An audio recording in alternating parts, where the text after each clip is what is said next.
Hi everyone, welcome back to my YouTube channel. This is Lily and I hope you're doing well today. So shoutout nga pala kay Gemma for the question about this video or for this vlog today. So ang question niya is, paano nga ba pumunta dito sa Japan, or what are the ways para pumunta dito sa Japan? So without further ado, let's start. First category is employment visa. So here in employment visa includes engineering, specialist in humanities, international services visa. So medyo mahaba siya, oo, but that whole title will be seen or will be shown in your residence card. So ano ba yung mga work under that category of visa? So there is IT professionals, whether it's software, hardware, as long as it's in IT field. So IT professionals, engineering or engineers, includes mechanical, electrical, civil. There's also financial analyst, marketing and sales specialist, language instructor, translator, and interpreters. So yeah, they all fall in the engineer, specialist in humanities, international services visa. Okay, next is skilled labor visa. So under naman ng skilled labor visa, nandito yung chefs, specializing in foreign cuisines, particularly Filipino food. Ooh, may pala ganun. So yeah. Meron din carpenters, metal workers, construction workers, automotive mechanics, artisans, and craftsmen. So those are in skilled labor visa. The next one is intra-company transferee visa. So these are the employees of multinational companies being transferred from the Philippines to Japan, manager or executives. Maganda to kasi I also met some Filipinos na nasa Philippines sila nag-work professionally. So, nasa management or nasa executive position sila. So, sila yung representative ng company or nag-move sila from the Philippines going to Japan. So, aside from the three major visas that I said, which is engineering, specialty in humanities, internationals, skilled labor visa, intra-company transferee visa, marami pang visas under that category of working visas.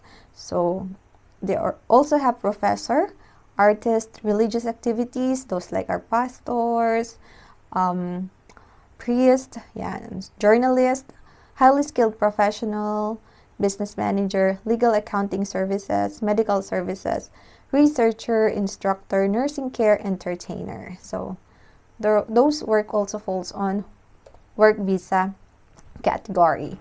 And ang estimated naman na percentage ratio ng mga Filipino working or with those type of visa is 40 to 45%. So maraming Pilipino, yun yung mostly na mga visa ng mga Pilipino na nandito sa Japan. Second is the student visa. So yeah, from the title itself, student siya. So it can be from university college enrollment or the language school. So either of those two, ang nakalagay sa residence card is student visa. So the second one is the language school. So mostly mga language schools, tumatagal siya ng 2 years. Actually, before, pwedeng ma-shorten, pero ngayon mas strict na sila na dapat matapos mo talaga yung 2 years of language studying here in Japan. So I think ang goal or target for that is N3, at least N3, yeah. So, it depends na sa'yo kung gusto mo mag-proceed pa to higher level of language here in Japan. So, yeah, that's student visa. And si Nelson, yung husband ko, he used this visa initially para makapunta dito sa Japan. And we will talk about that sa mga susunod naman na videos. So, for the language visa or for the student visa here in Japan, ang ratio naman ng percentage of population nila is nasa 20 to 25%. So, yeah. The third one is the spouse or family visa. So, from the title itself, yeah. So, family connections can facilitate moving to Japan. So, yeah, napakalaking tulong yan. Pag may relative kayo na nandito sa Japan, then sila yung magpa-process ng mga documents para pag-move here in Japan. So, under the spouse or family visa, may categories pa siya or iba't ibang or specific type of visa One is spouse of a Japanese national visa. So from the title itself, if a Filipino is married to a Japanese citizen, so yun yung nakalagay sa visa niya, spouse of a Japanese national. And then the next one would be long-term resident visa. So ito naman yung Japanese descendants or Nikkei-jin or family connections in Japan. So yun. Mas mahaba yung term nila na magstay here in Japan. And the third one naman is yung dependent visa, which is dependent visa ako here in Japan. So, yun naman yung mga family members of those working here in Japan. So, for the spouse of a Japanese national visa and long-term visa residents here in Japan, wala silang limit when it comes sa pagtatrabaho. So, they can have full-time job, part-time jobs, or they can also be self-employed here in Japan. So, job nila varies depende dun sa qualification nila sa language proficiency, sa healthcare, and sa education, or any of those naman. And when it comes naman sa dependent visa, limited naman yung time of work, which is only 28 hours per week. So, ayun. Same as ng student visa pala. 28 hours lang ang student visa na pwede mag-work. For those three naman, ang ratio ng percentage ng population here in Japan is around 15 to 20%. Next is the fourth one, technical intern training program. At actually, ang daming ganito dito. So, ang daming Filipino na ito yung tinitake din na way kasi mas, mas less gastos, kumbaga. And then, assisted na rin ng program, yung language and processes ng paglipat nung employee or ng trainee from Philippines going here in Japan. Okay, so yung program na to is designed for Filipinos to gain skills and experience here in Japan. So it allows Filipino to work here in Japan for only fixed period of time under the supervision of Japanese company. So, mag-aaral din sila ng language and yung skills na pwede nilang i-apply sa Philippines. So, yeah. So, technical trainee visas includes these jobs: manufacturing, assembly line worker, machine operators, agriculture, farm workers, fishing, construction or labor equipment operators, healthcare caregivers, nursing assistants, food processing, meat and fish processing. So, yeah. So, kung may mga skills kayo to any of those, marami namang companies in the Philippines na nagpa-process or nag-hire ng mga trainees going here in Japan. And kailangan ng mga Japan ang mga trainee or highly skilled or skilled workers ngayon dito sa Japan. Next, ang population naman or percentage of ratio ng population ng mga Filipino under TITP is 10 to 15%. Next, number 5 is highly skilled professional visa. For highly qualified professionals with advanced and specialized skills. So, this one naman is kind of a point-based system. So, yeah. Kino-consider nila dito yung education, work experiences, income, and other criteria. So, if you have high score, and you can receive benefits such as fast track for permanent residency. So, yeah.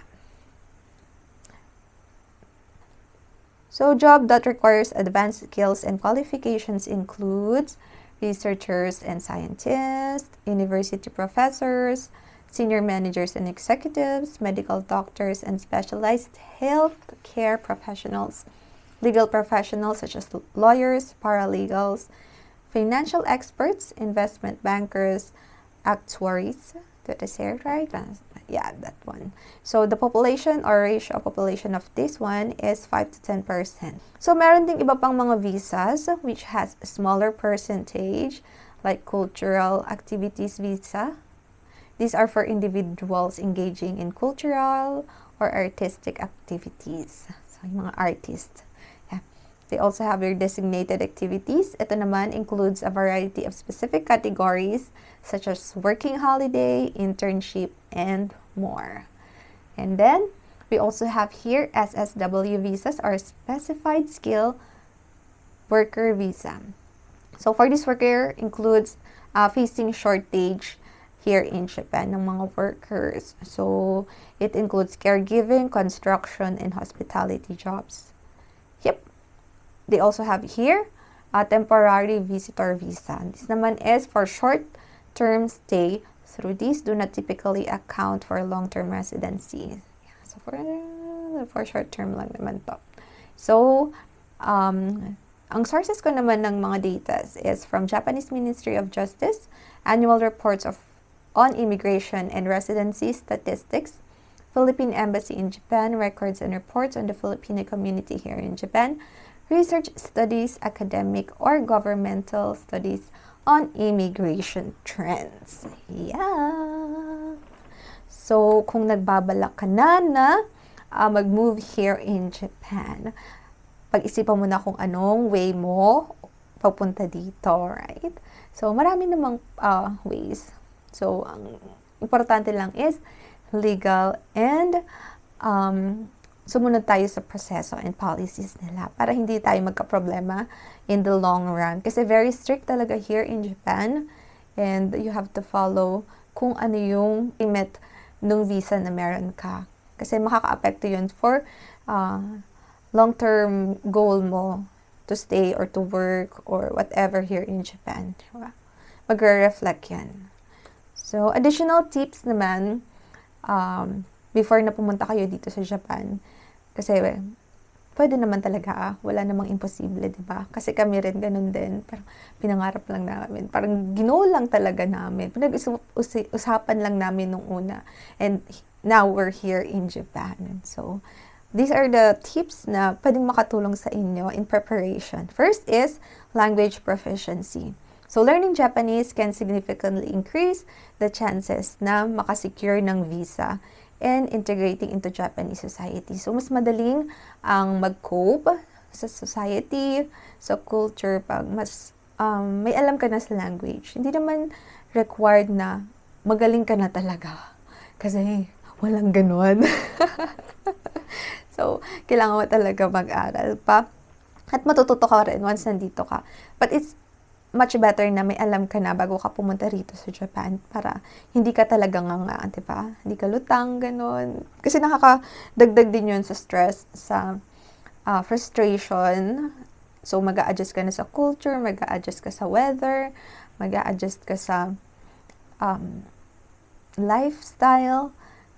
So, at least sa language, medyo may edge ka na ng konti, diba? So, kasi malaking impact din yun eh. Nakaka-stress din talaga din. So, kasi magkakamali ka sa language, magkakamali ka sa work mo, hindi mo alam kung tama ba yung sinasabi mo or gagawin mo, ano ba yung gusto mo sabihin. So, knowing the language is very important. Japanese are not that, they don't, kumbaga wala silang mataas na requirement or na standard ones na alam nila na foreigner, but as much as possible, you can express your thoughts, you can understand them. Kasi pwede naman sila mag-adjust ng pakikipag-usap sa'yo na maiintindihan mo yung sinasabi nila. So, yeah.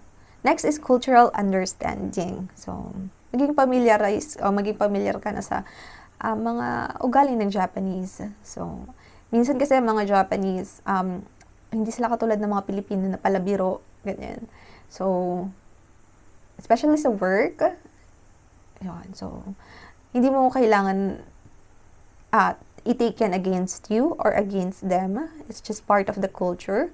It's just part of the environment. So, may tamang lugar para sa kanila for such things or such pakikipag-usap, approach, and responses. So, yeah, just be aware of that and some do's and don'ts. Yan. Kasi, it will reflect on your knowledge about them. So, at least, kahit sa pagkain, yung mga simple things, or yung pagiging tahimik sa area, or sa train, or be respectful, not too loud, they can appreciate those little things naman na. But yeah, they also understand foreigners. So, ayan. Maging aware lang. And then the last is legal assistance. So, bago kayo pumunta or maglabas ng pera or mag-sign ng kahit anong documents, make sure na legal and tama and registered yung agency, yung company, pagbibigyan mo ng personal informations mo. Just be careful na lang din kung saan mo pagkakatiwala yung mga bagay-bagay. So, do your research as well. So, I hope nakatulong ako somehow yung mga informations na binigay ko. So, yeah, if this video is helpful or you find it interesting, you just hit the like button, okay? And subscribe to my YouTube channel. So, thank you again. If may mga questions pa kayo, please feel free to comment down below para makagawa rin ako ng content or pag-usapan natin yung mga bagay-bagay na yan next time. Okay? Thank you so much. Bye for now. See you.